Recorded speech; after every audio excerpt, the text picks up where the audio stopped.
Hi, my name is Tim Stokes of Business Building Mentors, and welcome to the Online Marketing Strategies for Offline Businesses Hangout. What you're about to learn is all about effective online marketing strategies, what social media marketing is, facts and stats about social media in Australia, which ones are relevant to your business. So what strategies do you need to be focusing right now for your business to take your offline business into the online world with great success and the least amount of time and investment of your money? And also how it benefits your business, why you should be thinking about it and how it benefits your business right now. Some people are still thinking about social media. Some people are wondering if it's a waste of time. Other people are making huge amounts of money from it. So hopefully this webinar will introduce you to some of the strategies that other very successful businesses are already benefiting from that you may like to consider for your own business as well. So before I get started, a little bit about my background. You may know a bit about me. You may already be a client of one of my training programs, but I started out in business in 1983, a long time ago, 30 years ago. I discovered professional marketing in 1994. Jay Abraham was the first person who ran a workshop that I attended. Jay was a genius, highest paid marketing man in the world, and I found that even though I'd learned it and accessed this information very easily a long time ago, very few people I meet in business, less than 1% of people I meet in business actually have a very good understanding of a lot of the basics and the foundations of successful marketing practices. So I've seen some great results with clients as a result of my own learning. I've spent over $100,000 now since that time, nearly 20 years ago, learning all about these different marketing strategies and also sales training and general business principles, team building, all these different subjects I've been studying for a long time. Into business coaching industry in 1997 before it became trendy and popular, and it seems like lots of people have great intentions of getting into the industry now. So I focus more on the management and marketing side of business training now. And I've helped solve hundreds of businesses' challenges ever since. I came into the industry in 1997 pretty much saying, what do you want help with? And whatever it was that business owners said they wanted help with is exactly what I worked on. Sometimes they wanted help with getting staff, sometimes they wanted just to make more money or free up their time. Whatever it is that they asked for, that's pretty much what I've been working on. A lot of people have asked me, does this stuff work for my business? Have you got experience in growing my business, my industry type of business, my size of business and things like that? So this slide's here just in case you're wondering if I've got experience of working with your industry. I've worked with all the different businesses, and this isn't the full list of businesses, but this is just some of the ones that I've worked with over the years. It's a bit hard to write down 1,000 plus businesses that I've worked with in that 16-year time frame, but these are some of them. And some of these I've worked with up to 10 times. Mortgage broker is one industry I've worked with 10 times. I've had 10 clients. Same with accounting firms, all different types of businesses. Wholesale, service, manufacturing, retail, startups to $20 million turnover and everything in between, all manner of different challenges. But this list of businesses here, all of them increase their profits between 50% and 1,000% in less than 5 months using the strategies that I've developed and refined from the best educators, best business people, best marketers I could find in the world, and including a lot of strategies that I've created myself. So that's a little bit of my background, just to give you an idea of where I'm coming from in presenting this training to you today. So the facts of business. Well, the facts of business are you always need more customers. You may have plenty of customers. You've got all the customers in the world, but one day, happens to every business, one day you'll need more customers, or maybe right now you need a lot more customers. Offline advertising is dying. So if you want to get more customers, where are they going to come from? If offline is dying or pretty much dead, as some of the print media is now, then you don't have a lot of choices. In fact, you've only got two really. You can spend time, which means go and network, go and talk to people, go and send emails to people, contact people, ring people, all that sort of thing. Or you can spend money. They're your two choices to getting these customers that you require. If you haven't got little time, then money is your only real option. So the question comes, how much can you afford to spend to buy one customer? How much? Is it $10, $50, $100, $1,000? It's a very, very interesting question, because I found until you make that decision or you identify that dollar value of what you can afford to spend to acquire a customer, if you're spending money or spending time, if you're spending money, then how much is that dollar figure? It's a very, very important figure. And that's called the acquisition cost. Acquisition cost is a very important number for everyone in business. So if someone spends $1,000 with you, or maybe $10,000 and everything in between, somewhere in there is an average. And if you work on an average of your sales from all of your customers over a month, maybe even a 2-month time frame, you'll get an average figure, and somewhere between that range of your minimum to your maximum, there'll be an average, and every business has an average, and that average doesn't tend to change too much.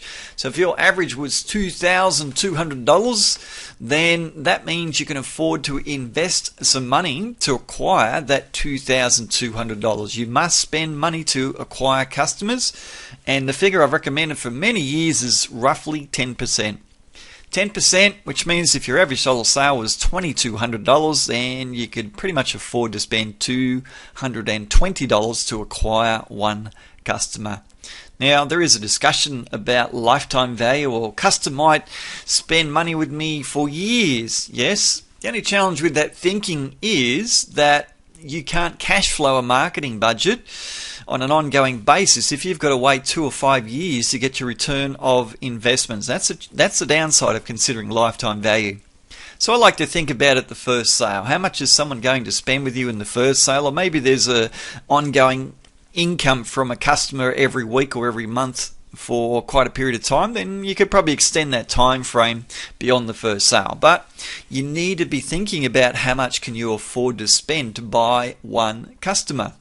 And once you get that figure in your mind, then it becomes an ROI, return of your investment, or return on your investment. It's good to get a return of your investment first, and then a return on your investment after that. So if you spend $220 and a customer spends $2,200 or $3,000 or $4,000 or $5,000 or $10,000, that is a fantastic ROI for you, and that's a great way to be thinking.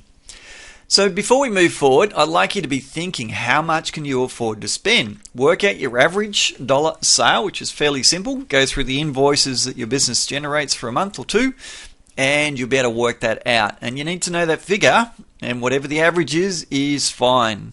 Yes, you may spend $200 to acquire a customer that only spends $500, so that may be way too much to spend. But if you spend $200 the next day, and they spend $5,000, then the averages iron out pretty nicely. And that's a great way to be thinking towards your marketing.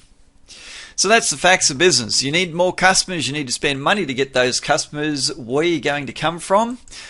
Where are you going to get the money? How much can you afford to spend? They're all very relevant questions. Now, if you had too many customers, let's say that you found a great source of leads and you spent a lot of money. If you had too many coming in to your business at the one time because you have an ability to get in too many customers because of your great marketing skills, would that be a good or a bad thing? Well, a lot of people say that would be fantastic, but hang on a second. Depends on how many customers you get. If you suddenly had 50 to 100% more inquiries, all things being the same, you had 50 to 100% more customers, what would you do? You may think it's fantastic initially, but, well, if you have 3 employees or 30 employees and you get 50 to 100% more, you've got to increase your number of employees by 50 to 100% virtually instantly as well. So if you hit a marketing source that brings you a flood of inquiries, well, that's going to turn into a flood of customers. And unfortunately, I doubt very much that you could increase your number of employees by 50 to 100% within the 1 to 2 or 3 weeks that you will need to once those customers start demanding that you supply to them and fulfill their request to buy. So that creates a bit of a dilemma if you were to increase your inquiries this much. So what would you have to do? you need to scare some of them off, don't you? That's pretty much what you need to do. And the best way to scare off the customers is to raise your prices. You may need to put them up 10%. You may find that if you put them up 10%, as has been the case with dozens and dozens, or over 100 or 200 of my clients that I've taught how to measure before, I've taught them or recommended they put a price rise in, you may find that the first 10% price rise does absolutely nothing to scare any of the customers off, which creates an interesting situation because you still have too many customers and you put your prices up. Now all of a sudden you're making big fat profits. So therefore you would need to put your prices up even more, as been the case for over 100 of my clients, or a couple of hundred of my clients, where they had put their prices up, nothing happened, they still got too many customers, so therefore they've had to put their prices up again. It becomes an interesting situation when you put your prices up, but when you do put your prices up, you end up having those big fat profits, and if you've got big fat profits, you can do some very, very interesting things with it. So the best way to increase profits in any business is to raise your prices. There is no better strategy to do that. So if you can get those 50 to 100% more inquiries, you can raise your prices, and therefore you can start making the big fat profits that you really want in business. So with big fat profits, you can hire additional employees. If you had $50,000 or a $200,000 increase in your net profit, you can afford to hire one or more employees. And if you can hire additional employees, what does that mean? It means that you can free up your time. Now, nearly every business owner I meet these days at networking, at seminars, at events, or talk to on the phone, they always say the one thing. Nearly all of them are saying, I don't have any time. I'm really busy right now. I can't do this. I can't do that. I can't do your training because I'm really busy. Now is not a good time. And I say that people in business are too busy to make good money. Yes, you should be busy, but not at the detriment of profit. You can be busy running a business, or you can be making big fat profits in business. What's your choice? So if you've got the profit increase in your business, not sales, I'm talking profit, not increased customers, increased sales, and increased employees. I'm talking pure profit increase. If you can increase your profit, you can afford to hire additional employees. Then you can free up your time. What can you do when you start freeing up your time significantly? Then you can perhaps have a long, decent holiday. When was the last time you took 2 months off and traveled internationally for a holiday? To the Bahamas or Fiji, or wherever it is that you would like to go for a long, decent holiday. Now, this isn't pipe dream. This is actual reality. I have had numerous clients over the years that have taken 1 to 2 or 3 months off because their business runs completely without them. One of my clients set his business up to run completely without him, and he didn't work in it for 4 years. In fact, he moved out of the town and started traveling. He traveled all around Australia for 2 years in a motorhome. It all comes down to you must make the profit. Until you can make these big fat profits, then you can't afford to hire additional people that free up your time and allow your business to develop beyond that with the time you have available to set it up with systems and all that to run without you. So if you like the sound of that, it all begins with marketing. Marketing is what we need to be focused on. So if you want to solve your time and money challenges, freedom comes from profit. Too many people in business, I say, what do you want from your business? What would you like to achieve? If you could achieve something, what would it be? And they say, I'd like to make more money. And I like to ask them this question, well, what is money? And it stumps people. They don't know how to answer the question. Well, their answer should be, well, to make profit. But a lot of people say, well, sales. Well, I say sales isn't profit. Sales is turnover. You don't have 100% profit. In fact, if you had 10% profit, you'd be in a small minority of businesses, because most businesses don't even operate with a 10% net profit margin or above when they hit that $750,000 or $1 million turnover per year. So most businesses are not making much profit. So they say they want to make more money. They think money comes from acquiring more customers. Well, it doesn't. Turnover has to include cost of sales and expenses to run your business. So freedom actually comes from increasing profit margins, not just increasing sales or increasing customers. And all of that starts with effective online passive and proactive marketing. What you want to do is get too many customers in your business. Until you have too many customers, you won't think about putting your prices up to scare some off. In fact, if you don't have enough customers, you'll be often discounting or selling too cheap just to win the work because you're worried or concerned or stressed or fearful you won't have enough work for the employees you got, so then you start dropping your prices. That's very, very, very common in our GFC or our global community or in Australia right now because of the tough times we're in. So marketing is the one thing that can really change that mindset significantly, and it comes down to effective online marketing. There are so many things you can do with marketing that are really poor and don't work. And I'm going to talk to you a little bit about passive versus proactive marketing in this training so you understand the very big difference between the two and what effective marketing actually is all about. So let's get into that now. Basics of online marketing. I want to start by talking about your website's title and description. There's a lot of confusion. A lot of business owners don't understand the basics of online marketing. And your website is probably the most important element of your online marketing. It is for a vast percentage or volume of businesses online. So we need to understand the basics. Now, a lot of people say, well, that's what my website developer does. Well, you need to know what your website developer does, because I've seen a lot of businesses that have spent thousands and thousands of dollars with website developers or SEO people, and they're not getting what they pay for. So it's something you need to understand yourself as a business owner.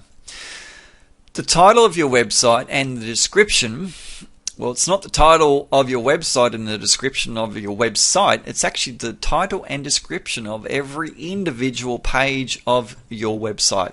Every individual page can be ranked on Google if you want it to rank. And that's what Google puts the emphasis on. So let's have a look at what I mean by this. Let's look at this a little bit harder. If you look for a search, I've just typed in any keyword phrase. There's no reason why I typed in this particular phrase. I don't actually have a client that I'm talking about here. This is just a pure experiment. But if you type in Brisbane home renovator, if you're in Brisbane, because Google knows where you live by your IP address, therefore it'll bring up phrases relevant or outcomes from your search based on where you live. But if you type in Brisbane home renovator, you'll probably look at something like this. The top part of what results or what comes up, it'll have a shaded background. They're the paid advertising Google AdWords websites. So they're paying to be in that number one position. The home renovations Brisbane, that'll be number one. They'll pay the most to appear up there. So the advertising at the top with the shaded background is the paid advertising. And then look down a little bit further, you'll see the first website that comes up. So the first website, beyond the first three, that's the first one that's ranking organically. And what you're seeing in here, where it says the word Brisbane is bold, then Makeover Co, bathroom, kitchen, home renovation. So what the Google is doing, it's actually highlighting the words in bolds that match the phrase that I've typed in, Brisbane home renovator. Now what you're looking here is the website title. This part across the top that has the underline is the title of the website or the web page. If you look at this top one in the Google AdWords, it says Home Renovations Brisbane. The whole thing is highlighted bold. Why? That's because it matches the phrase that I've typed in. So therefore Google's highlighting the phrase or the words that match my phrase criteria. So this one here, the first one that's ranking organically, is the one that says Brisbane Makeover Co, bathroom, kitchen, home renovations. And what you're seeing in the underline is the actual title of this web page. So here it is again, if we just look at that one, and the bit underneath it is actually what's called the description of this page. Now, not always, sometimes Google pulls content from the actual page that may or may not be the description, but Google puts some emphasis on the description. It puts huge emphasis on the title, and if your website is not appearing in the top three for a particular phrase, that's because your title may not be emphasizing that phrase. So Brisbane home renovator here, by typing that in, we don't have a website at number one organically that actually, well, this one does, but has some other words in there as well. So these are things that are extremely sensitive for your business. So the phrase that you rank your website is ranked for is critical for what sort of people you're going to get visiting your website. And this is a real science. And science means proven, thoroughly tested, refined, measured, quantified to know what's working and what's not. So every page of your website needs to be carefully thought about as to what the content of the page will be and what the title will be of that web page and what the description of that website needs to be, and then also the wording on the page. So if you provide a service, then you could have a title on the service page that describes the type of phrases that people might type in to find that service. So every page needs to be carefully thought about what the title and what the description of that page is, so that therefore Google is going to list that website with that understanding of the title and the description for each page. So this is something very important for you to think about. So what is the title part? So when you visit an actual website, here's that same website that's been clicked on, without looking at the rest of the website because that's not relevant. You just need to look at what the website is showing. When you go to the website, you'll see a few different things. All this white text with the blue background that's in the actual browser window right across the very top is the title of the page. So Bathroom, Kitchen, Home Renovation Professionals in Brisbane Makeover Co. That is what the title is of the page. Now, that title is also in the tab. You can see the tab, which is right here, Bathroom, Kitchen, Home Renovation. You can see some of the words. The tab is also revealing what the title is. So choosing your title is a major element of ranking. You need to put a lot of thought into it, because some businesses just use one word to try and rank for. Now, one word phrases are typically not very good words to try and use to try and rank your website. So if you look at this business, they put Bathroom, Kitchen, Home Renovation Professionals in Brisbane, and therefore that's a good phrase, because that phrase has multiple words in it. It's not just one word or two. They've got a few words. It's good to have 6 to 8 kind of words in your title. You don't want to have a dozen or two, because that won't work. Google will pretty much ignore it. They think you're not being too friendly to them. Spamming the search engines, things like that it's called. But this is something very simple for you to have a think about. You need to go over every page of your website and have a look at what your title is, have a look at what the description is.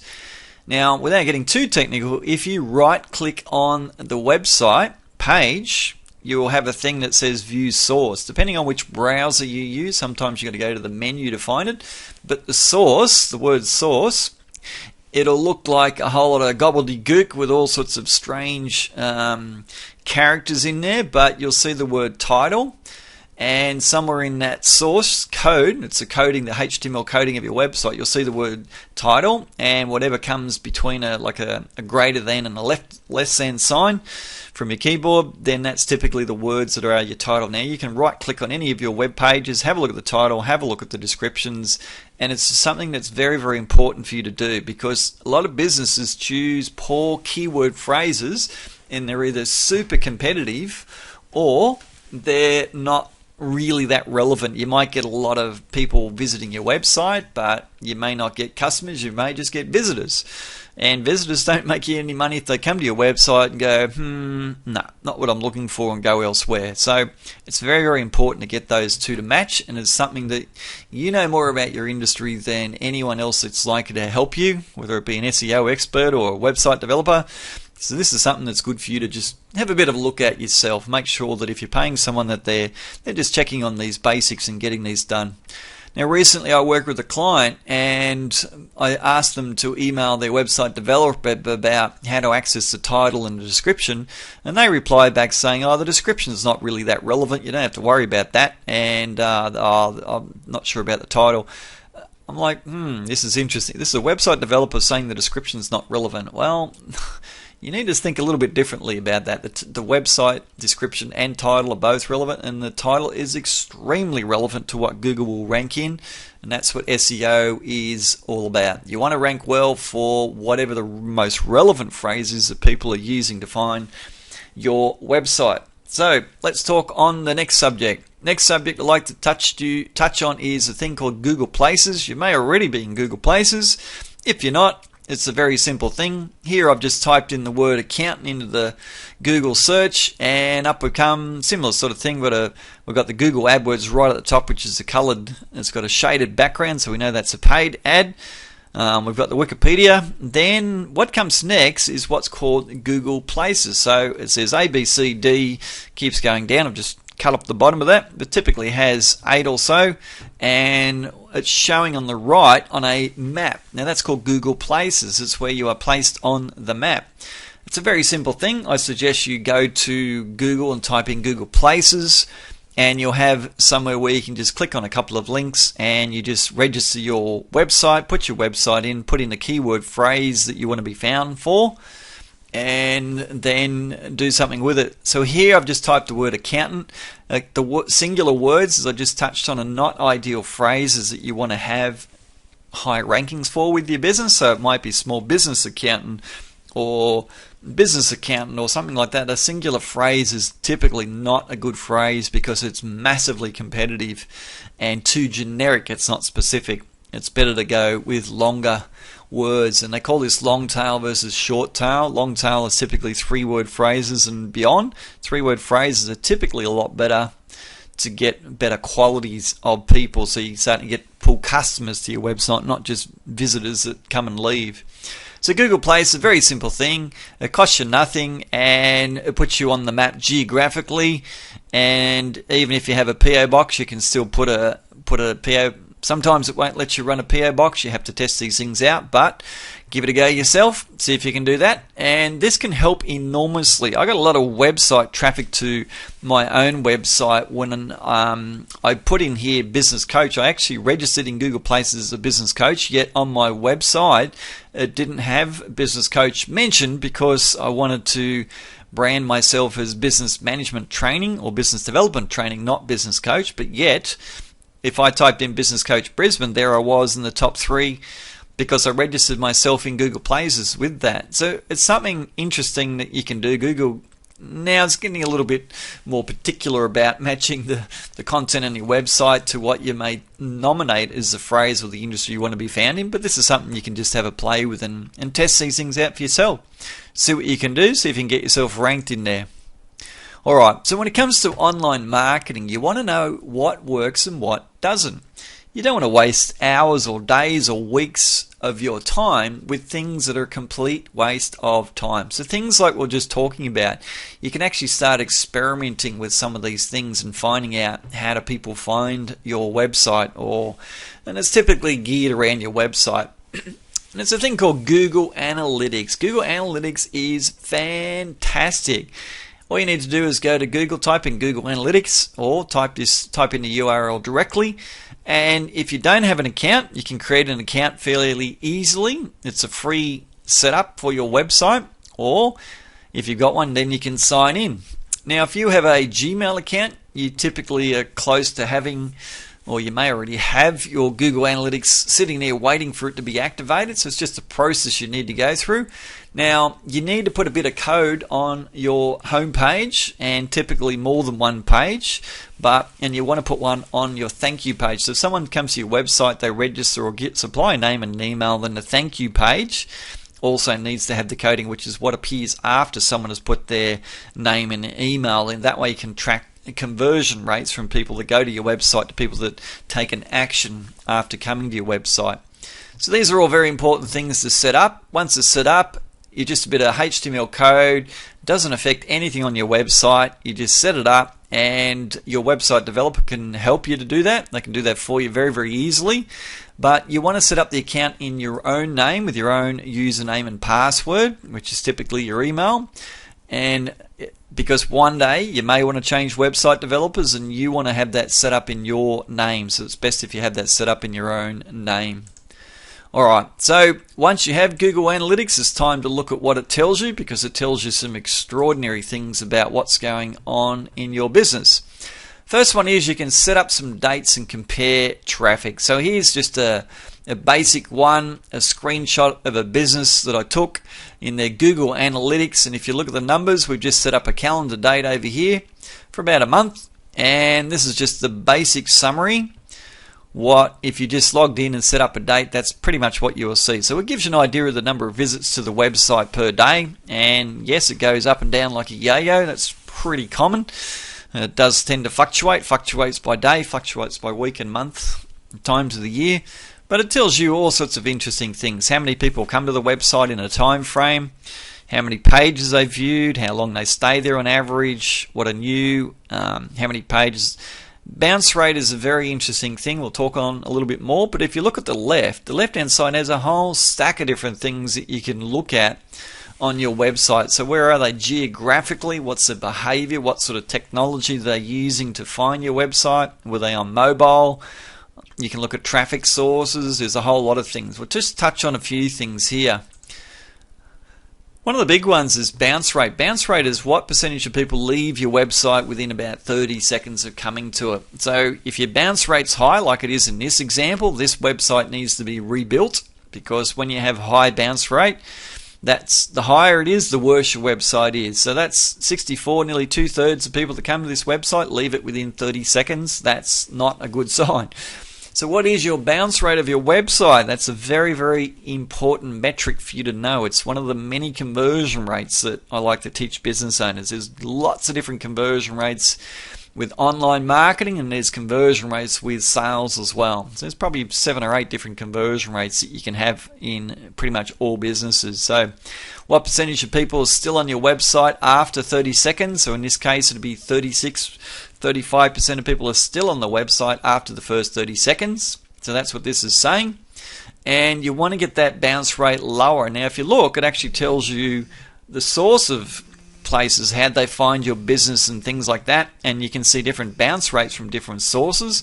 You can see bounce rate by pages, so you can see which pages are actually bouncing people the most. Your home page is the most important one, obviously. People come to your home page, and what do they do once they get there? That's a very important question as well. So that's just one of the different stats that you can see. There's a whole lot more that you can see. You can actually monitor your social media marketing as well, and you can see that people are coming from Facebook to your website. You can see all sorts of things with Google Analytics, so it is very important that you set it up, and it's very important that you look at it every week and find out what's working, what's not. How many people are coming to your website? You can integrate Google AdWords with it, so you can see what is working and what isn't. Some of the companies out there that are charging a lot of money to manage Google AdWords don't actually integrate it with Google Analytics, which I would be very concerned if they didn't, because Google Analytics is phenomenally dynamic in what it can tell you about the business.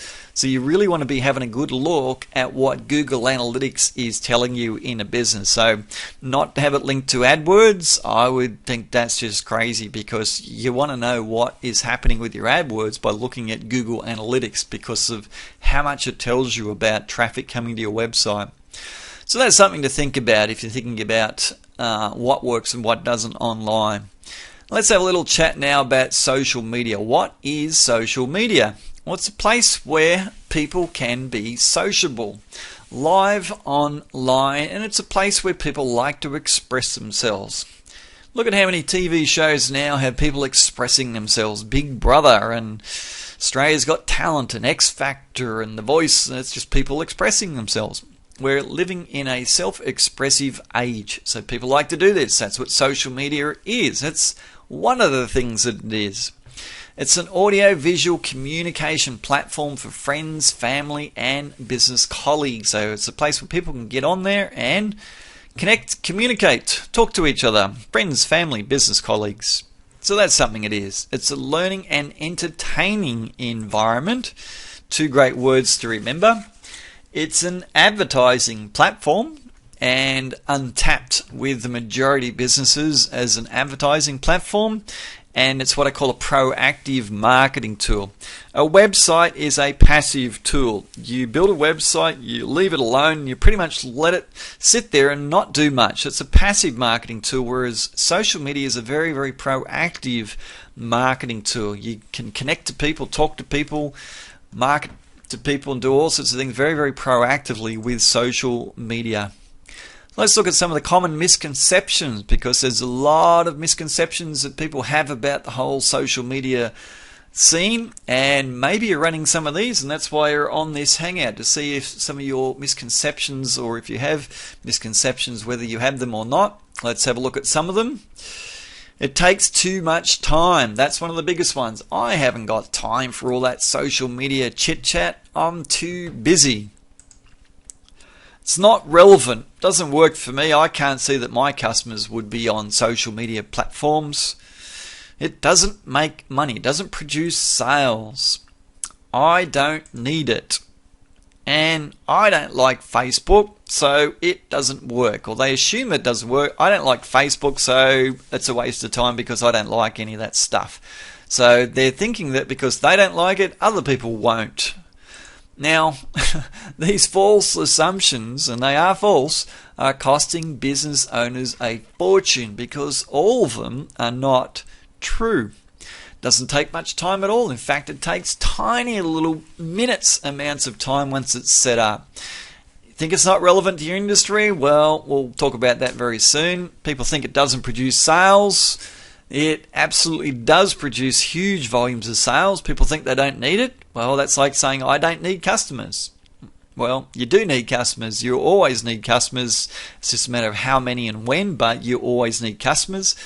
And if you like Facebook, that's completely irrelevant, because you are one person. And this is one of the biggest traps that I see with business owners. They assume because they think something, it's valid to think it, and therefore everyone else thinks it.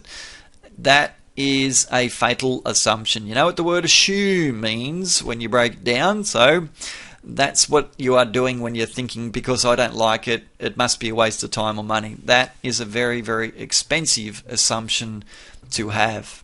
So let's have a look at some of these misconceptions and see if we can overcome them some with what's coming in the next short period of time, when I talk a little bit more about social media and marketing through social media channels.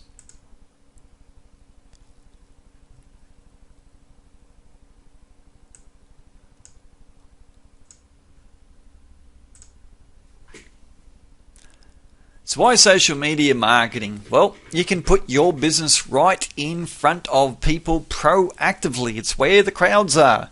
How do you make money? How do you find customers? Go to where they already are, and that's where they are. It's super cost effective when it comes to paying for things. If you want to pay money, it is incredibly cost effective and very controllable. We'll talk about that a little bit later. You see tangible, measurable marketing results, and the stats are everywhere. It is phenomenal what sort of stats you can get when you start looking at doing any sort of marketing with social media. You can identify your target market accurately. So you can say, I want this age person, or this person living in this suburb, or this postcode, or this city, or this country. So you can do all sorts of targeting very, very accurately. There's nearly $0 risk to try it out, so you can spend such a tiny amount with social media marketing, and therefore because you're spending so little, you're hardly risking anything at all. So we're talking under $100 here just to try it out. Social media is fast becoming the best first step of an effective sales process. So every business needs to have a sales funnel. It's a very good way of thinking about how to make money with the business, is to think about a sales funnel, and every single step along the way has very specific strategies in place for those sales to move people to the next step, to the next step, to the next step. So it's a great first step. We'll talk about that a little bit later. I'm going to talk about a 6-step sales funnel that all businesses need to be thinking about, but social media is that very first step where it all starts. So let's have a look at some facts about social media. Websites and Google AdWords have replaced Yellow Pages, but Facebook ad use is growing at a phenomenal rate. If you look at the income being generated by Facebook globally, it is huge because of more and more businesses discovering the power of it. So offline advertising has gone quiet. Online advertising, websites, but website is a static tool. It's not proactive. So in the old days, I used to say to business owners, Yellow Pages is great if someone picks it up. But if you did letterbox flyers, that would be a dynamic strategy of putting your business right into people's homes or into their business post office boxes. That is more of a proactive versus a passive strategy. It's the same here. So while your websites and Google AdWords are good, then yes, they work great, but you got to wait for people to go looking for you, whereas you can put your business in front of where people are. So I like that. That's why social media can be fantastic. It's lessening the need for a website. The top marketers in the world are making tens and tens of thousands of dollars per month through Facebook without even having a website that they send people to. Some of them don't have a website because of the amazing things that you can do with Facebook alone. The corporates have it, the Coca-Colas and the Pepsis and the IBM, the Nike, all the big corporates pretty much have a Facebook page and they use it. And you can make it like a specialized members area. You can have multiple pages on your Facebook page. You can do some extraordinary things with it that not many people understand. So it's lessening the need. I'm not saying it's replacing, but it's lessening the need for a website. And a website can be a good credibility booster to send people to after they've been through Facebook or some social media platform, and then send them to that. So it's dynamic and constantly changing, which Google loves. Google loves fresh content. That loves content. So when you keep putting more and more content out there, Google likes that. It likes it because it's fresh, whereas a website tends to be a fairly static. It doesn't really do much. It's a passive tool as far as a marketing tool. So Google puts more emphasis on things that are new and changing and updating than what it does on static tools or passive ones. You can make a lot of money from it with a very low dollar cost. So extremely low dollar cost, which I'll give you some examples of a little bit later. You may have a whole stack of competitors already on it that are already grabbing a chunk of the online marketing pie in social media. If you're not promoting your business out there, you are missing out on business, because I guarantee you will have competitors out there that are already stealing a slice of the online pie with social media. Slow adopters are getting left behind. You're already getting left behind if you're not into it, and there are people that could be months, or they may have generated thousands and thousands of people that are following or staying connected to them, and you may not have started. You are left behind. You're a long way behind them already. Customers frequently begin looking for a business to buy from using social media. It's often the first place. Now, you probably know this yourself.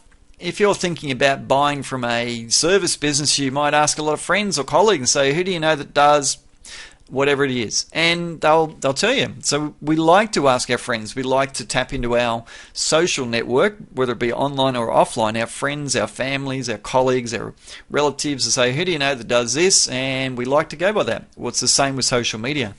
So if you're not there and you haven't got your presence there, then you can be missing out on those referrals. And people click on ads and buy through them. So a lot of people are clicking on ads and buying as a result of clicking on those ads and going to businesses and going to their website or going to their Facebook ads or going to other pages with social media, because people do click on them. So in Australia, we have various different options as we do around other countries in the world. I want to talk about just the top 7. Not all of these are relevant, but let's look at what they are. The number 1 is Facebook. 12 million Australian monthly users. That's an extraordinary figure. So when people say, oh, I don't like Facebook, I go, you are in a very small, you're in a minority of people when you say you don't like it. You're not in a majority anymore. You are in a minority of Australian adults. YouTube, 11.25 million unique average views. So that's 11 million Australians are looking at a YouTube video on a regular basis. Now, I talked to someone the other day and says, I don't go to YouTube and watch videos. I say, do you go to websites? Yes. Do you look at videos at all on any websites? Yes. Well, then you're looking at a YouTube video. So you're looking at YouTube videos without going to YouTube. Big volume, 11 million people. Number 3 on the list is WordPress. WordPress, you are going to websites for WordPress. The Google Plus Hangout that I tried to run was on a WordPress website, and there's 3.2 million WordPress websites that people love to go to. Same with Blogspot. Blogspot is a blogging platform. If you don't know what a blog is, blogging is just a short communication message that you pump out on a regular basis. And it's typically text like a newsletter or an article, and it can include audio and video as well, and even download. So blogging 2.9 million, LinkedIn 2.9 million. It's very hard to get specific exact figures for LinkedIn because LinkedIn doesn't always publish Australian, but it's over 200 million globally, and they estimate about 2.9 million people Australian. That's a pretty incredible number. Same with Twitter, 2.1 million people estimated accounts in Australia, and Tumblr, 2.9 million. So if you look at these, you'll notice that straight away we've gone way beyond population of Australia. Even with the first two, we're above the population of Australia. So you can see that people aren't just looking at one social media platform. They're actually engaging with quite a lot, and different people like different types of platforms. Google Plus is one that's relatively unknown in our Australian community, especially the business community. But Google Plus is an extraordinary way to get yourself out there as well. So Google Plus is growing at a rapid rate. They say it's becoming about the second social media platform now in the world, yet in Australia it's relatively unknown. But to give you an idea, Google Plus has some benefits that Facebook doesn't. If you post to the people that like your page on Facebook, on average 16% of people actually receive those posts. Unfortunately, 84% of people on average don't. Now it depends on the content. If you get better content, then more people will. So it's about the quality you use these platforms with.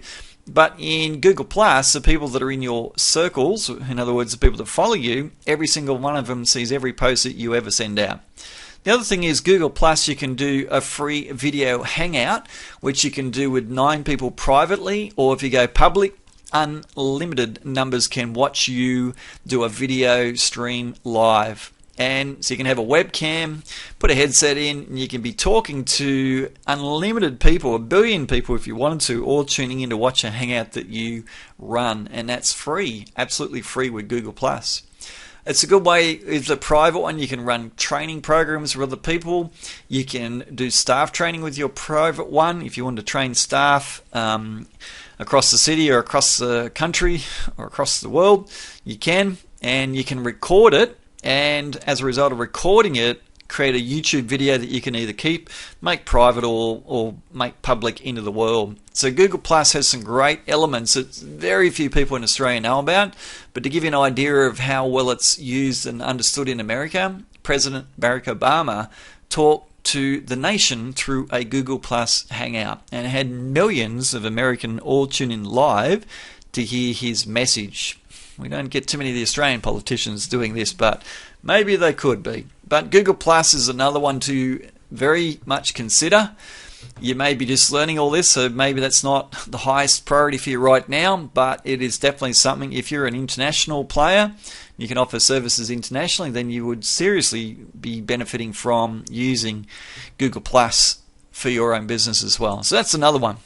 So how many of these sites do you have a profile on is a very important thing. You want to have a profile on the majority of these, and let's talk about that a little bit more as we go on. And most of these figures are around May. The 12 million was updated recently. That's the August figure. So 12 million monthly Australian users, and it's growing pretty rapidly. All of these figures, pretty much all of them, except where it says down in brackets. That's Blogspot's going down a little bit, but the rest are pretty much going up. Alright, so the big question for you is, what's relevant to your own offline business? What is relevant? Because it's the relevant factor that makes things beneficial. So what sites do you need to use to give your business good exposure that turns into inquiries, which turns into paying customers? Let's look at the most relevant. So Facebook. Facebook is the most relevant. Now, I understand if you're skeptical. I was seriously skeptical of Facebook myself, but one of my mentors, I have a few, but one of my mentors said you just can't keep ignoring it. Look, you got 12 million Australian people using Facebook. Can you say that you're not interested in 12 million people that could be potential customers in Australia? That's a pretty brave figure to say. So, and as far as active users, you got 9 million active. Active means they're logging in on a regular basis. So 39% of the population are daily active users. Daily active, 9 million people. That's an extraordinary figure. So if you're not on it, you're pretty much ignoring it. If you don't have a business profile, you're pretty much saying that 9 million people don't matter too much to your business because I don't want to be where 9 million people are. That's like living in a city of 9 million saying, I don't want to do business with anyone in my city. I only have an interest in people outside of my city. That would be not very smart considering that those people are right near you geographically. So 46% are male, 54% are female. Look at the mobile users. Wow. 750 million across the world are mobile users accessing Facebook every month. That's an extraordinary figure. So mobile, very, very interesting thing. We'll talk about that a little bit later in a bit more depth too. So 9.8 million Australians use mobile to access it monthly. So they're using their mobile to access their Facebook page.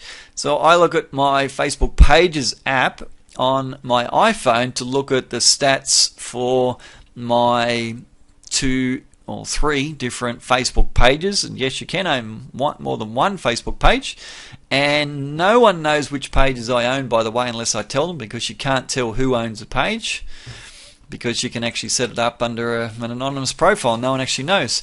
So you can completely separate your personal page from your business page. So I want business certainty, and yes, I have put my name on it, but I don't really have my photo on it, so you wouldn't really know it was me. So if I wanted to hide myself off, I want business certainty, my Facebook page, you wouldn't know that I own that page. There's another one called Social Media Marketing Secret, and that is another Facebook page that I own. I also own a puppy page for reasons I won't go into too much, but as an experiment with Facebook, I wanted to build a popularity page and monetize it and get my teenage son and daughter interested in making money through Facebook as a part-time hobby because it's so easy to do and so low cost to do as well. So I own 3 Facebook pages, but you don't know that I own the puppy page. In fact, you don't know if I'm male or female, and yet I can post on that 2, 3, 5 times a day or a week, and you would have no idea who's doing those posts. You don't know who owns it. You don't know who's running it because you can't really tell. So you can keep your personal page separate from your business page. I personally don't really use Facebook. I don't have many friends. I don't look to make friends with people that just visit my web page, my business pages, because I like to keep the 2 things separate. But I am not a real advocate or a user of Facebook personally. I only use it for business, and that's it. And a little bit of socializing with business people, but I pretty much use it as a business marketing tool, and that's it. So I can do a lot of work with it from a business perspective with very, very little time involvement and automate it. So it's a very, very powerful thing. A lot of people have some concerns with what people might say on their page, because if they go through a tough time, they might have some poor employees that give them a bad name, or they're going through tough times in their business. They may not like things being said about their Facebook page. Well, you can control 100% what is happening on your page. You can ban any comments, you can ban anything, or you can make it vice versa, the complete open, and anyone can even put content onto your page. They might want to share things that they have, or pictures and things like that. So there's so many different things that you can do with your Facebook page. You can advertise on it, and you can get very specific and only advertise to mobiles if you thought that was a good thing for your business. So there's lots of options that you can do. There's lots of control mechanisms built in that you can build into it. So Facebook is a very, very relevant one that I highly recommend you get into.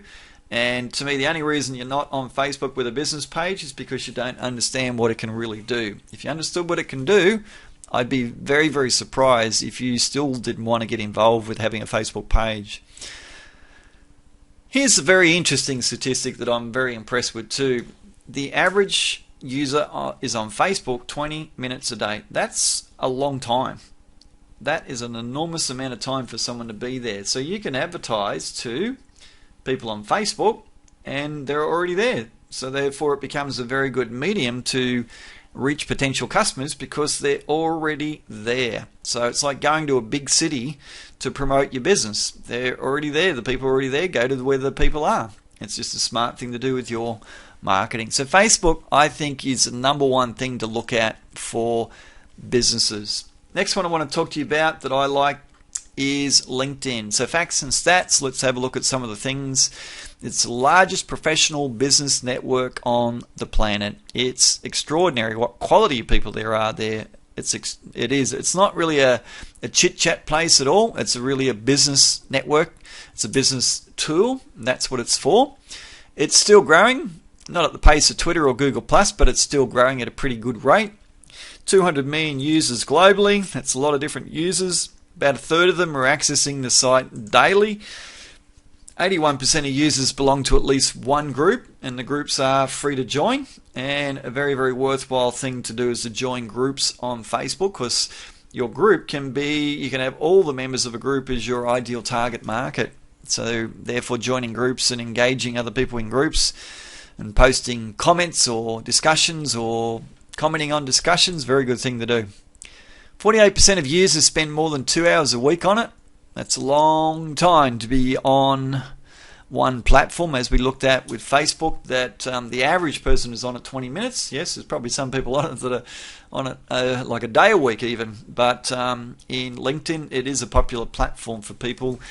And business owners wouldn't be on it unless it was beneficial. Think about that. The average business owner has very, very little time available for anything, but if you find something that makes you money, you'll put time into it. It's as simple as that. So the fact that so many people on LinkedIn are putting this much time in says it's a very, very rewarding thing to do. 65%, nearly 2/3 of business-to-business companies that are using LinkedIn report that they have acquired a customer through LinkedIn. I've gotten customers through LinkedIn. I've got some great connections of people that own businesses on LinkedIn. It is a fantastic tool. And these days it's becoming a very good recruitment tool where you can run ads to hire people, and people like salespeople or production managers, managers of any kind. You can run ads and advertise to find those people on LinkedIn as well. So LinkedIn's got a lot of different uses to it. So LinkedIn in your business. Would you like the following? Continually get hundreds of new warm leads. Would you like to get hundreds of new warm leads constantly coming into your business?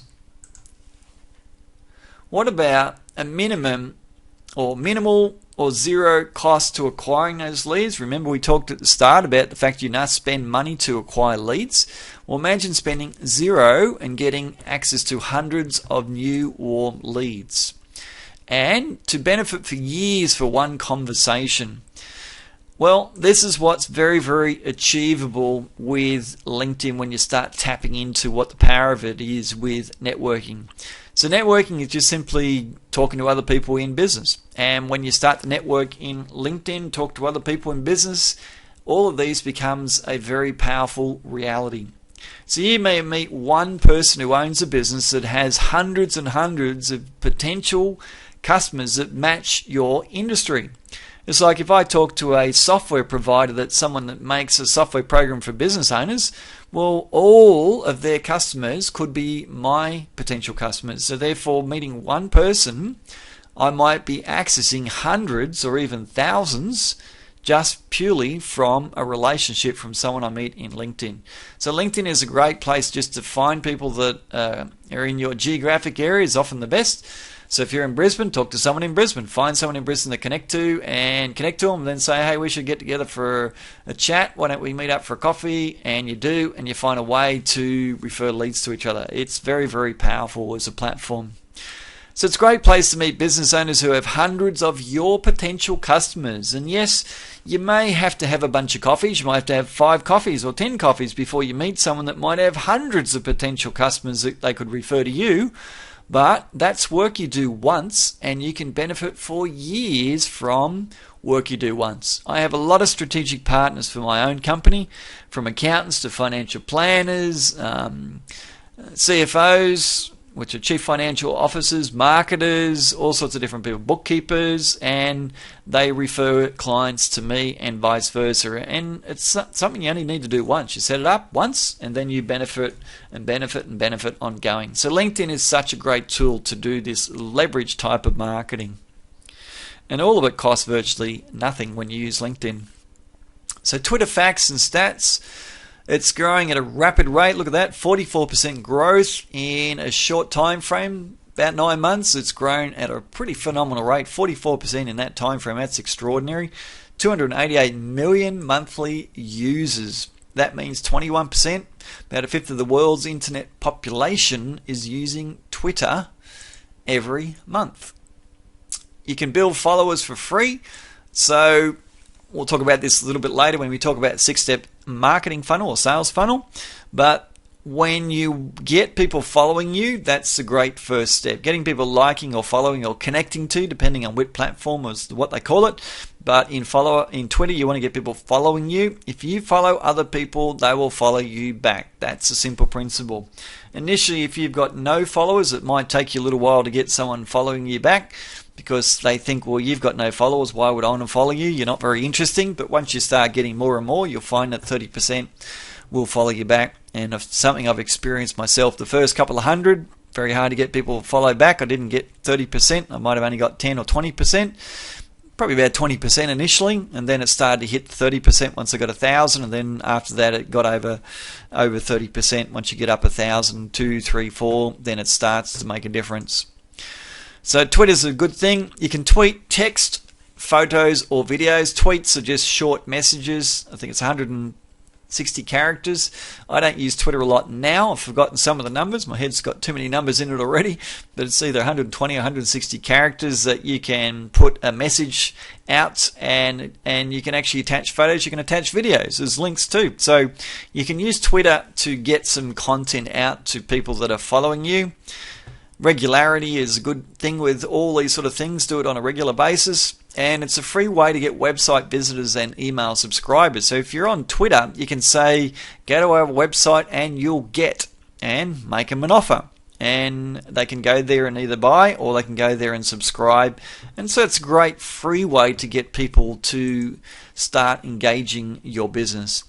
Twitter is a great way to promote what's new with your business. So events, specials, new products or services. A lot of retailers are having some great success with Twitter. Just putting out promotions of what's coming up or specials, and telling people to mention a certain code or that they saw the offer on Twitter is a very, very effective way to promote your business and get a lot of customers coming in a very, very short period of time. Alright, so the next one I want to talk to you about is YouTube facts and stats. 6 billion hours of video are watched every month. Wow, that's a lot of video being watched. 50% more hours on video are watched in March 2013 compared to August, so that's a massive increase in the number of hours being watched. YouTube is owned by Google. Now, that is very, very relevant. So because Google also owns Google Plus, which is the second fastest growing social media network platform, if you start looking at a Google Plus Hangout and record a video, it automatically goes straight into your YouTube account, of which you can control it. So you can turn it off, delete it, make it public, embed it, do whatever you like. But when you make a video, Google loves ranking videos. Why? Because Google is biased. Google owns YouTube. So if you make a video, it will want to rank it, and it ranks it easier and faster than a website. So if you get a new website and you get a new YouTube video, your YouTube video will tend to rank a lot higher and a lot faster because Google loves video. It loves getting video up there in search engines. Now, I found this out myself. I did an experiment. I already had a video on YouTube. I renamed it so that the name of the video, which is the title if you like we talked about titles earlier, I renamed it to Business Management. And by renaming it just to Business Management, doing nothing else with that video, I ranked on the 4th page of Google.com. Now that may not sound impressive, but business management as a keyword phrase is super competitive And I don't know how many websites have it in it, but it would be phenomenal. It'd be hundreds of millions would have business management. So competitors wise, I'm competing with hundreds of millions, and yet with business management on a YouTube video, within 24 hours I was on the 4th page. All I did was rename the name of it. Now that just blew me away. And I talked to one of my mentors. They said, if you put a couple of links to it, you would have jumped significantly. So putting a couple of links to that video, promoting it, talking about it from a website, social media platforms would have really boosted the ranks as well. So YouTube is a way to get people to find out about your business and your website. It can be fantastic because people like videos. They just love them. That's why the popularity is going up enormously. People like watching videos. It's becoming a very, very powerful way to train people as well. So it's a great way to get free website visitors in a leveraged way. What I mean by leveraged is you do work once and you benefit forever. As your YouTube views go up, popularity breeds popularity. So the more popular your video is, the more people that start to think it's a good video, the more people want to watch it, and off it goes. So one of my colleagues got up to 100,000 plus views of one of his videos in a week because the content was picked up by someone who said this is a good video, and it was a very significant person in the social scene in YouTube, and that video got picked up and promoted to big numbers of people all across the world, and the 100,000 views come up really, really rapidly. So that's a bit hard to get with some other things. If you got a great website, it's not likely to go viral. Websites don't tend to go virals, but posts go virals and videos can go viral, where a lot of people tell people who tell people who tell people. So you can just do a bit of work once and you get this benefit for a long time afterwards. You can put a video together really simply, really rapidly, like I'm doing now, and it can take half an hour, take 10 minutes, takes 5 minutes if you got a 5-minute or a 2-minute video. If you get a bit of practice, like all things, it might be very hard to do the first one, then it gets pretty quick and it gets very easy. So you can actually churn out videos on a regular basis fairly quickly, and it's a very good thing to do to generate people to your website for free. It costs you nothing. So spend time, spend money. And the good thing is you only got to spend time and money once on this particular platform, and you benefit for a long time. And when you have a video, you can actually promote it on Facebook, you can promote it on LinkedIn, so you can link it to other platforms, you can embed it into your website on the home page, for example. So you can do a lot of things with videos once you get them made. And to get a video made professionally, it's not $5,000 to $10,000. Yes, you can go the $5,000 to $10,000 cost if you like and make it all professional for a 2-minute video, or you can do it very, very cost effectively for hundreds. And it's something that I like to teach people how to do it a bit more cost effective than them spending $5,000 or $10,000 to do it that professionally. So out of these social media platforms, which one's the best to focus on? Well, for reaching an audience in Australia, Facebook, YouTube, LinkedIn and Twitter, that's what I believe are the best. And I pretty much believe that that's kind of the order of two. LinkedIn and YouTube, I'd almost swap those. Maybe LinkedIn is a bit better than YouTube, but YouTube has its great merit. Other people think Twitter's better than LinkedIn and better than YouTube. So it depends on the person a little bit. Sometimes it varies a little bit by industry. But Facebook, I believe, is best suited to 90-95% of all businesses. Having worked with all different shapes and sizes of businesses, all different industries, hundreds of different industries as clients, I can pretty much accurately say that Facebook is great for 90 to 98% of all businesses. Very, very high percentage. So consider that first, even though you may not like it or may not use it and think it's a waste of time. Think of it as a business tool, not as a social platform. And then you'll start to see those benefits open up before your eyes. So Facebook, it's fantastic. I am a big fan of it. It's number one by sheer volume of population and people spend on it. It's great for business to consumer, and it's good for business to business. LinkedIn is great for business to business, depending on industry. Otherwise, it may be rated good or very good. So, yeah, something seriously worthwhile considering, this whole subject. It's worthwhile looking at with all these different social media platforms to promote your business. So if you're going to get started with Facebook, if you don't have a Facebook account at all, then set up a Facebook page for yourself first. That's a good thing to do. So set up a Facebook page personally. Yes, you need a personal page. Don't try and pretend that you're a business owner by not having a personal page. If Facebook find out, one day down the track they may completely shut down and ban your account, and that's it, you've lost it. So it's just not even worth doing. Considering you can keep the two completely separate, you can have a Facebook business page, you can have a Facebook personal page and keep the two very separate, then why even bother mucking around with that sort of stuff? Just set up a Facebook personal page, set up a business page, and you create a page from your personal page account.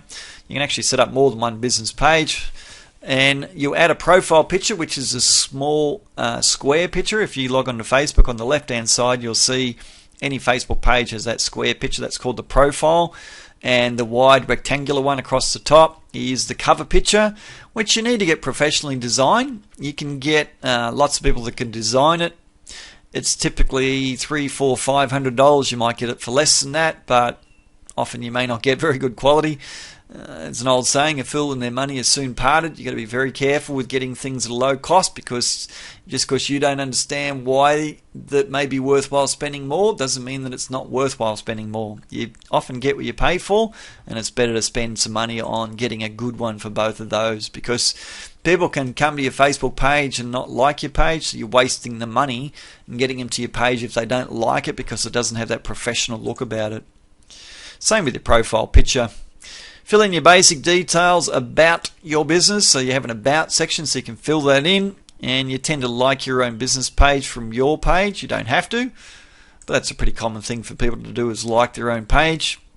Invite friends, clients and business contacts to your page to like it too. So that's typically what Facebook even prompts you to do. That do you want to share your page, your new page, with your friends or family or someone, and then anyone that you have a friendship with or family with, you can actually ask them to like your business page. So, and then you have fans. They're called fans when they like your business page. So that's your basics of getting started with Facebook. Just set it up, just get a page, do something with it. Next one is setting up a LinkedIn profile. Similar sort of process. Then you set up your free personal profile. There are paid versions of LinkedIn. I don't see enough merit yet for the way I'm using LinkedIn to pay for it. You do have an ability to pay 2 different levels or 3 different levels for a monthly fee. It's up to you if you want to pay for them, but just get started with the free one. If you haven't got a LinkedIn profile, add a professional photo of yourself. Don't try and do some poor photo you do with your iPhone or something like that. Get a professional photo, because people are extremely judgmental, and if your photo has things in the background, or you're not even looking at the camera, or your hair doesn't look good, all that sort of stuff can be very detrimental from the image that you're projecting in the marketplace. And that's a very important thing with social media, because people are very judgmental. If they don't like you, or don't like your page, or don't like your photo, then they'll go, don't like them, tune out, go somewhere else. So it's worthwhile. Pay the money, get a professional photo done. Fill in all the info about yourself. As much as you can is better, and think about what you offer from a business perspective.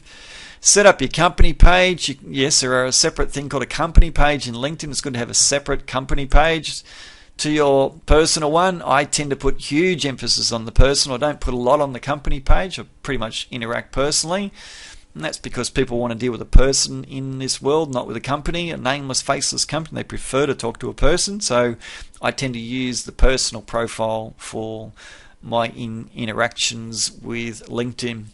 And join some groups. You can join groups, like if you deal with business owners, you could find business owners. There's hundreds of groups with business owner members in Australia, and sometimes in cities, in Sydney and things like that. So you can join different groups in LinkedIn. Worthwhile doing, because you can meet some very, very interesting prospects or business owners that could refer work to you. So check out the groups. You can do a search by a keyword for groups and group names and group contents of people. Connect to people who have businesses with similar target markets to yours. So if you find someone that's got a similar target market to yours, they're the people you want to connect to. So I connect to all the different professions that deal with business owners. That's my target market. So therefore I deal with the professions that connect to those industries. All right. So the new online sales funnel. I want to talk to you about a 6-step sales funnel, because times have changed. The old days, very different. If you're trying to play the old days type of marketing to online marketing, you'll find it will fail. In other words, trying to go for the sale too quick. Hi, this is what we do. Do you want to buy? If you do the hi, this is what we do. Do you want to buy online? People will avoid you because it's social first, entertainment, educational, friends, family, colleagues. That's why they're on there. They're not in there to go buying from these social media platforms. They're in there to get to know people, to build a relationship with them. So the first thing you want to do is get exposure. That's the first step of the sales funnel online, is get some exposure. Get your business out there, like we just talked about, setting up your profile on your personal pages and your business pages. Same with YouTube. You need to get a YouTube channel set up of your own as well. Get a couple of videos up there and you can get people following you, subscribing to you, waiting for your next video to come out and things like that. So get some exposure. That's the first step. Once you've done the first step and set up all your platforms to get some exposure, great, then you're ready for step 2. So step two is all about starts putting some content out to the people that are following you, and you do that to attract interested people. So you put some posts out there. Yes, it's probably a good idea to put a bunch of free stuff out there just to get the thing started before you do anything else, and just see. You often don't get much just from posting because it's not like you can just post it out there and people will find it. They won't find it unless they know you exist. So people often don't go searching to find people. That's what comes across them. So which means you probably need to spend some money getting likes or connections or followers. On LinkedIn, you can go and you can connect to people for free, and you build connections on LinkedIn. On Twitter, you call it followers. So you follow other people, you get followers. On Facebook, it's about getting likes. You can go into groups to get likes, or you can pay for likes. And typically the best way to get likes on Facebook is to pay for it. So you want to get likes, you want to get connections, you want to get followers. That's step 3. So what you're doing is building up an audience. And so by building up an audience of people that are saying, yeah, I don't mind that subject, I might not be ready to buy, but maybe down the track I might be. You might be a handy person to keep for down the track. So that's why you are giving people, you're posting content, you're getting likes, you're posting content, you're cycling through step 2 and step 3 frequently. Then once you've been doing that for a while and they're starting to trust you and like you because they get where you're coming from, you're a bit interesting, you're a bit entertainment, you're a bit educational, then you can start to say over time, hey, if you'd like to know more, go here. And then you can start asking them to take a more committed step, if you like, where you ask for their email from your social media platform. It could be in a video, it could be at the end of a video, it could be in your tweets, it could be in your Facebook posts or in your Facebook page, but it's sending people to a landing page, which could be a website or it could be just a one-page mini site. But it's sending people to these places, and then when they go there, then they act on it. They make an offer or they get your email, those sort of things. So that's a very important step. That is step 4. And obviously once we've got their email, what do we do with it? Well, we give them more good information by email. Just sending people to your website can be a little bit annoying because it's like, yeah, okay, why would I want to go to your website? But if you give people more information, people are very self-focused, which means give them some indulgence, give them something that interests them, give them some value. So do that with your emails, and then you're ready to talk about price, because they may get to a point where they're like, okay, you've given me some attention, you've interested me by giving me content. I'm at a point now I might start asking questions, and how much does it cost? So that's the 6th step. Now these 6 steps take time. This is not a quick fix process. Yes, sometimes people may find out about you and ring you up and say how much it costs and I want to buy. But that's called hunting, and what you want to do is hunt and gather. You want to be gathering and hunting. You want to do both. So don't be too quick to just do hunting. Here we are, do you want to buy? We'll give you a price, and be too hungry. Let people come to you a bit more. All right. So this is the new online sales funnel. I tried to shortcut this initially when I got into social media. I got into Facebook, found out about Facebook ads, sent people to a website, There's a webinar registration page, skip the whole likes and posting and all that, and I got a really poor conversion rate from doing that. So I found that was a waste of money, because I get a lot of people going to a website for a webinar, and because they didn't know anything about me, it was just register now, then I found that my registration rate was extremely poor. So I wasted a lot of time and a lot of money by trying to shortcut this step without doing the posting and the likes and offering. I just tried to go straight for the jugular, and it didn't work. And that's old style marketing, where you run a Yellow Pages ad, people ring you up and you say, this is the price, take it or leave it, and you hope for a sale. Those days are gone. You need to start giving people more content, more information, testimonials, case studies, stories, quality control. Give them educational, entertaining information that represents your industry, and that's how you get sales online these days. And the old days, they're gone. Social media is the way of the future. So how do we use this 6-step sales funnel? Well, each step requires considerable skills and thought for it to be effective. You can slap them all together really quickly, but if you want to send people emails, and what's the offer going to be to get their email, that's two really big questions to think about for that to be effective. There's a lot in building a 6-step sales funnel. It's like a conversion rate all the way through. So once you start thinking about this, you could outsource it all, but you've just got to be very, very careful who you're outsourcing it to these days. You're just got to make sure they really know their stuff, and if they do, that's great. But social media marketing is all about the content. It's got to be relevant, it's got to be topical, it's got to be interesting, and it's got to be shareable. So think about those 4 words when you're putting some content out there. Like all advertising, anyone can do it. Anyone can do an ad. Anyone can design their own ads these days, but 95% of advertising, from my experience of measuring $100 million worth of marketing of over 1,000 clients for 16 years, is that 95% of advertising will not pay for itself with any profit from sales. So you've got to be careful with just putting it together and thinking it's all easy. It's not. What you offer can't be we-based. You can't say, we do this, we do that. We've been in business this many years. We make these things. If you just make it we-based, then you're weeing all over your marketing. And weeing all over your marketing is not attractive to people.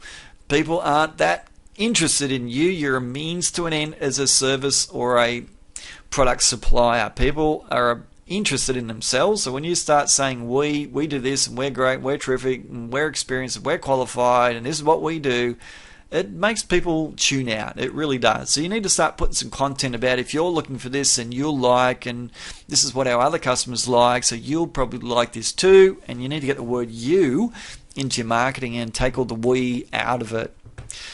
When professionally implemented and managed with social media marketing in the 6-step sales process, your time input is minimal. But you must know what you don't know about all this subject, or you risk getting ripped off. I could tell you story after story after story of clients that are spending $1,000, $2,000, $3,000 a month with a so-called great, reputable, big-name national company in Australia that's providing their services for these things, and they are absolutely getting ripped off. They're paying $2,000 for something that's worth about $40 a month, and they don't even know it because they're too ignorant. They don't understand so much of this content, and they think that because they're going with a big company, they must be good. No, these big companies are playing on the ignorance of people that don't want to learn and don't want to know what they don't know. So they don't know what is a good number, what is a good stat, how much should you pay for likes, how many likes a day, a week, a month should you expect for your advertising budget, what should I pay for a click of an ad. People have got no idea about these things, and they think they're getting something good, and unfortunately they're not. And that's been the case for online marketing for 10 years. People really don't understand what they're paying for because they don't want to get the education. But if you get an education, then yes, you can start to outsource it, or you could dabble with it a little bit. And get some success. So here's one of the things to think about. Advertising on Facebook, which is where you start to pay a little bit of money as against just posting. Posting is free, but advertising costs money. Well, you can test it by doing a basic ad to your Facebook business page. So you can set up a Facebook business page and send people that page asking to like your page to build up that audience, which we talked about in the 6-step sales funnel. You could just test a $5 budget maximum per day, which isn't a lot of money, but $5 a day is a nice figure to start with, and run it for a few days or a week and see what happens. Within one day, you can see what is happening. It only takes a day or two and you start to see results. I've had ads that I've refreshed, come back an hour later, and I'm seeing a very interesting story within 1 hour. So I could set a $5 budget within 50 cents, go, oh, gee, I've had 5 clicks already or 20 clicks already. And that's interesting. What's my cost per click? And you can learn so much so quick with very, very little amount of money or risk. You can set the date for a week, so you can actually set a start date, you can set a finish date, and here's an example. So if you were to go into Facebook advertising, you would, by the time you went through Ad Manager, which is on the left, you go into your personal account, you must advertise from your personal account. You click on Facebook or Ad Manager, you run an ad, you design the content of the ad, all that sort of thing. You'll get down to a part of it and see how it says budget. This is per day. You see the minimum is $1. So you could say, well, I'm going to risk $1 and that's it for 1 day. And notice it says a set a start date and end date. Or you can run your campaign continuously. If you run it continuously, you can actually stop it an hour later or a day or a week or a month later. It's up to you. But so you can control all of this stuff. So you can put in your budget per day. Facebook will spend what you nominate. If you put in $100, it'll spend $100. You put in $1, it'll spend $1. Whatever you say is what it will spend, and it'll spread it across the day too. So your ads appear frequently enough to spend it over that time frame that you're nominating. Alright, a couple more things on Facebook. Test a basic ad to your Facebook business page or business website. You can send people to your business website, but all Facebook advertising has to include a link back to a Facebook page as part of the ad, even though you can have a link to an external website or have both. So they will be able to click on the ad to come back to your Facebook page. So cost can be as little as $1 to get a like or a click to a website, depending on your industry, depending on what you're selling, depending on a lot of different variables. But you can get it as low as 50 cents. So 50 cents for a person coming to your website. Try and get that with Google AdWords, and I'd say good luck, because it's very hard to get a cost per click on Google AdWords for under $1. Often it's $2, $3, $4, $5, $10, $20 per click. So Google AdWords is very, very competitive. It's been around for a long time, whereas Facebook can get you a nice, much lower cost for a click on an ad. What have you got to lose? If you set up a $5 a day, that's $35 for the week. It's not a lot of money. How many places have you spent as little as $35 to run an ad in front of thousands of people to see what result you're going to get? But you will learn a lot within a week. So what have you got to gain? Wow, potentially huge volumes of customers. One client of mine invested $20 a day. We set him up with $10 a day for $3 for 3 days, and we said, gee, look at the results. We're getting under $1 per click to your website. That's very, very interesting, very cost effective, considering he was doing Google AdWords that cost like $1.80 to $3.20. So we said that's actually very effective to send people to your website, and we put it up to $20 a day within 3 days because it was just looking so attractive. And then he was generating 4 to 10 quotes a week, and based on his current conversion rate, which isn't very high, but working on that, he's making $4,000 to $8,000 in sales per week by spending $140 a week on it. So $140 to make $4,000 minimum, that's extremely cost effective, and as a cost to acquire a customer, it's way under 10%. So he could afford to spend $400 to make $4,000, as we talked about at the start, but he's spending about $140, not $400, to make a $4,000 sale. So it's effectively saying he's making $360 increase in net profit per sale compared to what he would be doing with something like Google AdWords. So makes a huge improvement in your bottom line profit when you start getting your head around the power of advertising on Facebook. Now, he's just a service provider to homeowners in Brisbane. We only advertise in Brisbane geographically. That's it. So that's where he wants to advertise. We can nominate suburbs. We can nominate postcodes. You nominate city with a radius if you like, but these are all the options that you can look at when you're advertising. So therefore it gets very, very cost effective. So here's a screenshot of his campaign where in a week it's cost him about $1 per link click. Now a link click is to his actual business website, not to his Facebook page. So $138, 138 clicks.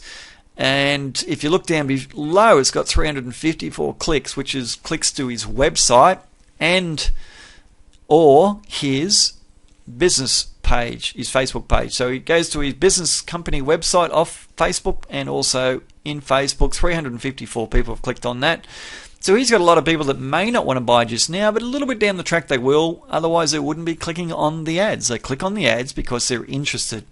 So for $138, he's got his ad in front of 15,737 people that may or may not be interested in his business. So pretty interesting stuff. $1 per click, that's pretty interesting stuff. Click-through rate, 1.6%.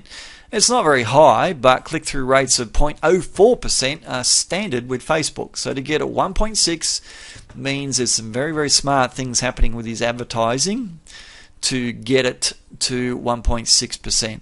And that's a bit of skill and a bit of training to get you there. So with Facebook, there are dozens of options to decide on. Likes first or ads to website only. You can just run ads to the website, but you will get people that go to your Facebook page as well. Or you can just get likes and then go through your 6-step sales funnel and get your 200 or 500 or 1,000 or 5,000 likes first and then send people to your website, or you can do a combination of the both. It's up to you what you want to do.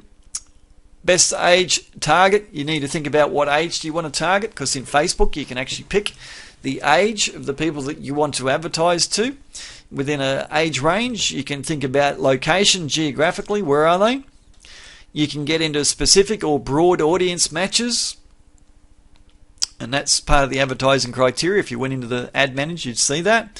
You can look at cost per click, or what they call CPM, CPC or CPM. CPM stands for cost per 1,000 ads, so which one is better?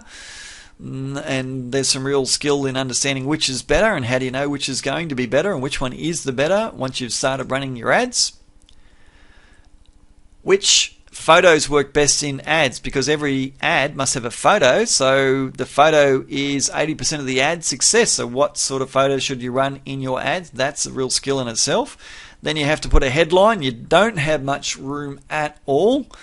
You get about 3 words typically in a headline, and that's it. So you got to figure out what is the best way to write a headline for a Facebook ad. And again, you got body text. You put a lot, you put a little. What sort of words do you say? What do you say in the body text?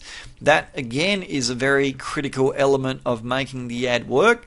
And a call to action. What do you say about the ad? What do you want them to do from the ad? So there's a lot of things to think about. It's a very big subject. I can't go into it much now because this is a big subject just to talk about this on its own. But there are dozens of options to decide on with Facebook advertising. It's a whole swag of choices and options. So there is a bit to consider. You can do page post ads. You can do ads to newsfeed only, ads to mobiles only, right hand side.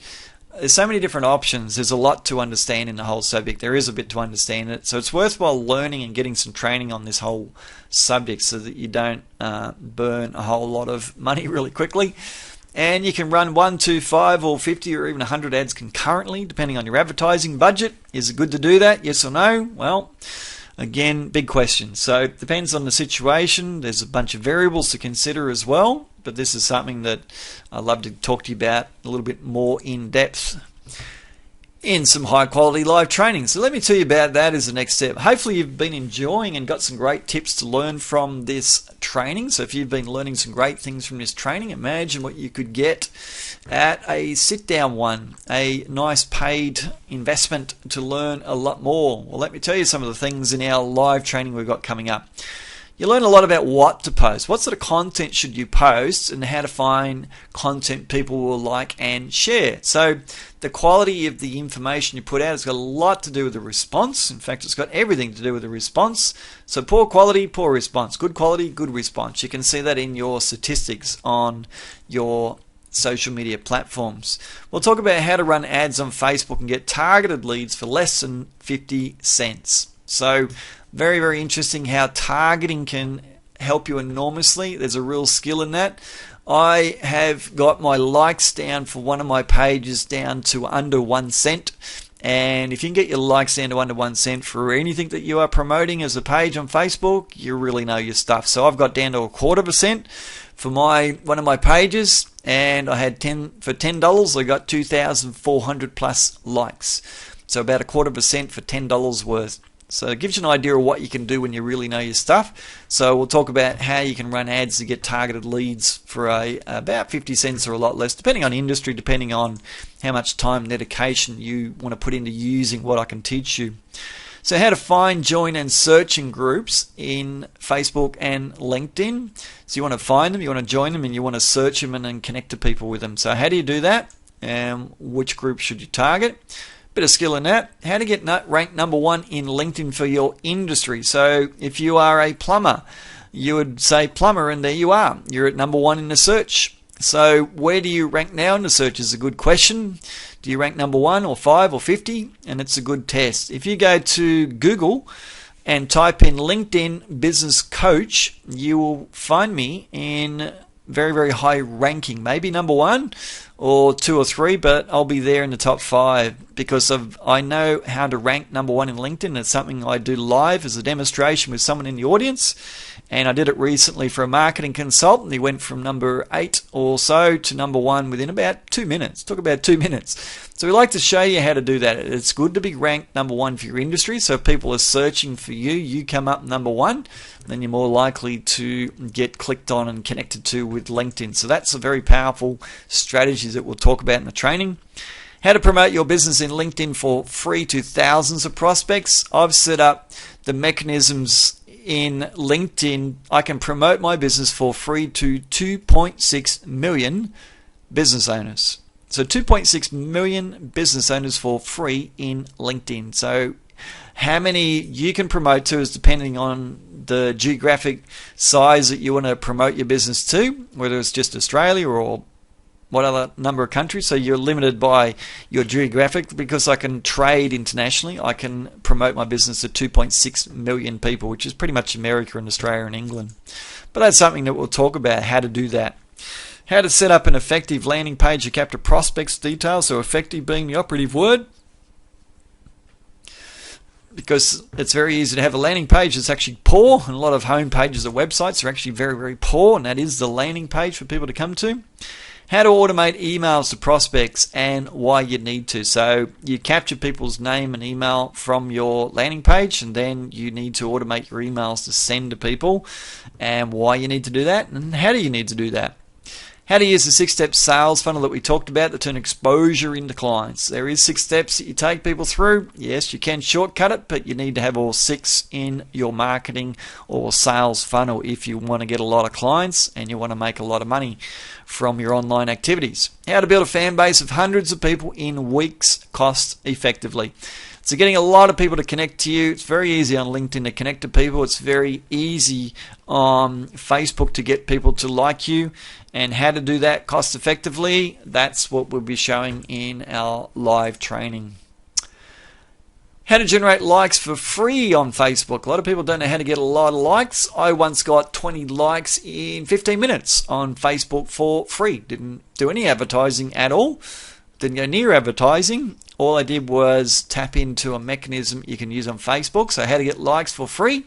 Like I say, I got 20 in 15 minutes. I was quite surprised how easy that was. In fact, I do it on a regular basis. Do that about once a week and spend a little bit of time getting a lot of likes. How to automate posts so it takes minutes each day, or do it all in one go. You can actually automate your posts into Facebook and I think even LinkedIn and Twitter. You can actually automate your posts going out so that one time in a week or one time in a month you can actually automate it and set them all up, and bang, they all go out and they're all scheduled and automated. So you can pull the time down significantly, so you're not doing it every day, just knock it over in one go. Alright, so what else are we going to talk about? What specific results to aim for. There are certain benchmarks that you need to look for. So, for example, with Facebook, 0.04% is the average of all ads on Facebook. Now, I was I was actually shocked that it was that low when I first started trying to do some Facebook ads. And I thought, I'm going to beat that easily. And sure enough, I got 0.02%. I got worse than 0.04. In fact, I got half as good, and I was horrified. And all that did was tell me I don't know anything about what I'm doing. So I started spending a fair bit of money with some really top people in the world to learn how to pull that down. Now I'm running over 1%, not 0.04. So I'm 2.5 times better than what I was. And yeah, I get some pretty spectacular results with click-through rates. So instead of 0.04, it's like 0.8 or 1 or 2% and things like that. So how to do that, that's an example of what sort of results. There's a lot of other things that you want to look for, benchmarks. So what posts are the most popular? What is defined by popular? How do you measure what is popular? How to benefit your business with Twitter. So how to tap into Twitter, how to use a Power Editor for low-cost ads on Facebook. Not many people know what the Power Editor is, and that's something we'll go into a bit of depth and show you some really incredibly interesting things you can use a Power Editor for within Facebook as well. How to protect yourself from negative comments on Facebook. So if people want to say bad things about you, what can you do about that? Can you prevent it? Can you stop it? What can you do? Software to make your life easier to post. There is software out there. I've looked at a lot of different software to do posting. Probably, let me think, about 16 different software programs. I've found one that I consider to be the best. There's a couple of options depending on situation, but you start to pay for these things, but there's not much money. It's very little, but the time saving is enormous. Time is money. How to use Facebook user IDs to run super low cost ads. User IDs, not many people know about it. It's incredibly beneficial, incredibly targeted marketing with your Facebook ads. So therefore everyone needs to know about it. And unfortunately very few people know much about it, let alone how to do it and have experience with doing it. So I've got a lot of experience with that. I've done a lot of user ID advertising. In fact, I've spent hundreds and hundreds of dollars using this mechanism on Facebook, so I know what works and what doesn't with that. That's part of our training. How to use admin staff to do all your social media marketing, because you, business owner, just need to know how to set this stuff up and what you need to know you don't know. And you need to know some things about it. Once you do, guess what? You can delegate. But if you don't know these things, you're abdicating. Instead of, I don't want to know about it, I'll just pay someone to do it. I call that abdication. That's not delegation. That's abdicating your responsibility to know what someone else is doing and thinking they care about your success as much as you do. They don't. But once you know what has to be done, it's very, very easy to get someone else to check on social media. In fact, it's about 3 to 5 minutes per day for any person, whether it's you or an admin person. So there's so little time in it, but it's so rewarding and so beneficial to bring clients on once you've got it set up and running. So that's our high quality training. It's a golden opportunity. Social media marketing is a business revolution. It began around 2011, 2012. The world started going online and started getting social.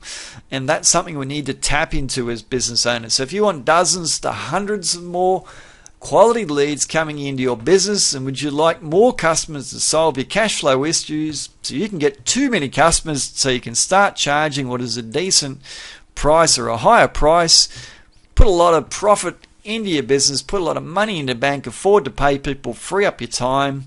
Well, it's not that hard to do. You might think this is a huge amount of work to do all this stuff. Well, think again. It doesn't take much time. In fact, it only takes about a day, maybe 2 days, and that's it. You got a pretty good handle on it. Our training will teach you what you need to do to get started. Then you need to have a bit of practical experience, do a bit of practical stuff. It won't take long. A couple of days, you got the hang of it. It doesn't take that long at all to get a bit of a handle on to get yourself going. So we train you, and then we can show you how to delegate it. We can help you with that, or you can outsource it to someone, but our aim is to give you the training to teach you how to do this all cost effectively. So you got 3 choices. You could say, I'm happy, I'm going to do nothing with any of this content you've given me. Are you going to get left behind? It is a marketing revolution. It is the biggest thing I've ever seen in marketing. I think it's the biggest thing this world has ever seen since the printing press when it comes to marketing.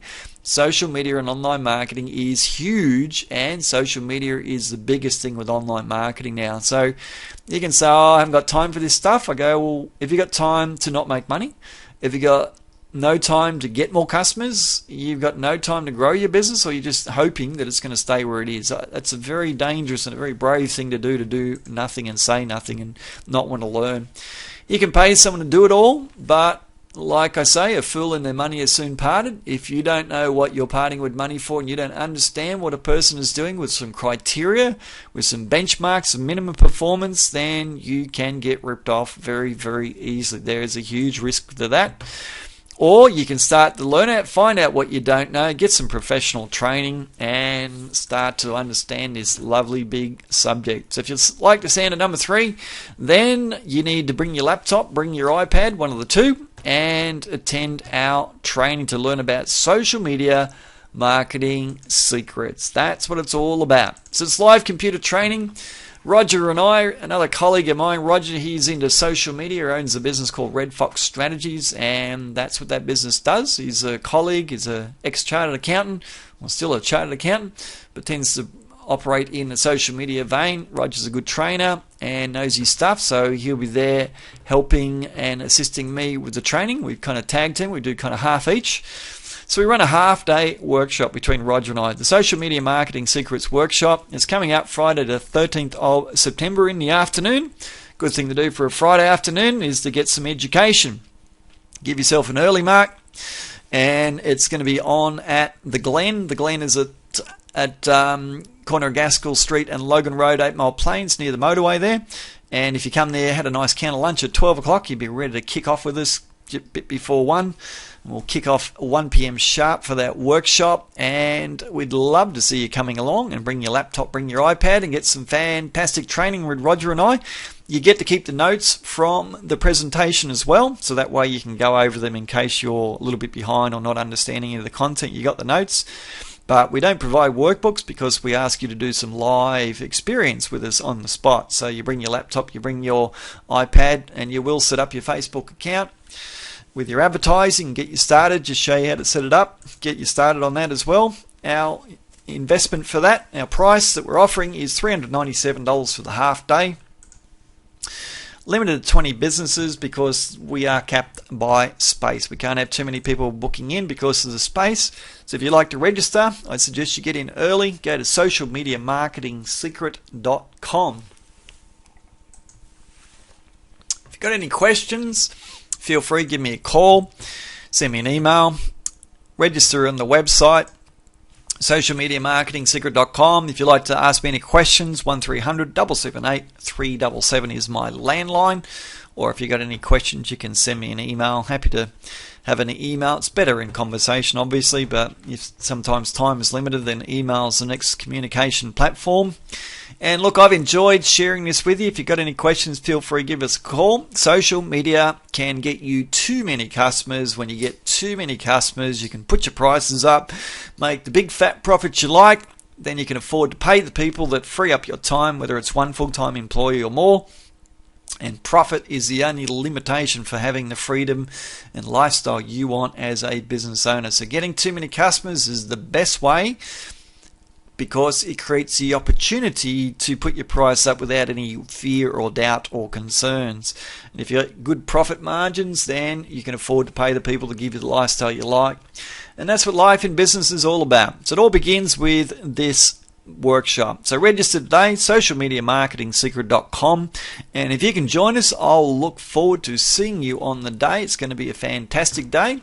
The last couple of workshops we've run, we got an 8 out of 10 for the first one. We got a 9 out of 10 rating from attendees out of the second one. We had fantastic feedback, and people love the fact that it's so practical. We got business owners making thousands more in sales per week just from one basic training. They hit the ground running. They come out and their marketing kicks in, and all of a sudden they're just making so much more money, and we're getting some really good testimonials within weeks of people attending. So as far as turning training into money, this is certainly what this workshop produces. So I'd love to see you there, socialmediamarketingsecret.com. My name's Tim Stokes, and I look forward to talking to you soon. By the way, you can follow my Facebook page as if you're not already, which is I Want Business Certainty. So if you go to Facebook and type in I Want Business Certainty, you'll find one of my pages. So I'd suggest you like that. Then you'll get my posts. And the other one is Social Media Marketing Secret. So Social Media Marketing Secret, and that's my other page. and you can like that page and learn some great stuff about social media. You can see a couple of the results on previous posts of what I've done with Facebook advertising, so you might like to check that out. And I give some good content on that page every now and again as well. Anyway, my name's Tim Stokes. That's all for me now, and I hope you've enjoyed this training, and I'll look forward to talking to you again soon. Thank you.